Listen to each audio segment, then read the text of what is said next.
Pag naiiwan ako talaga sa bahay, walang nagagawa. Ayan. Nilinis ko na lahat. Ayan. Pati yung bar counter ko, nilipat ko din. Ayan. Ayan ba? Napakakalat. Ayan, binago ko din. Yung cabinet dyan, binuhat ko. Dinala ko dito. Ayan.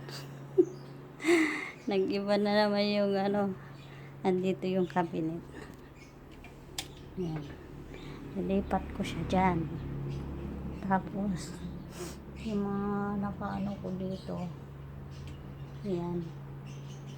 Nilinis ko, kinalpal ko din. Ay nako, wala na akong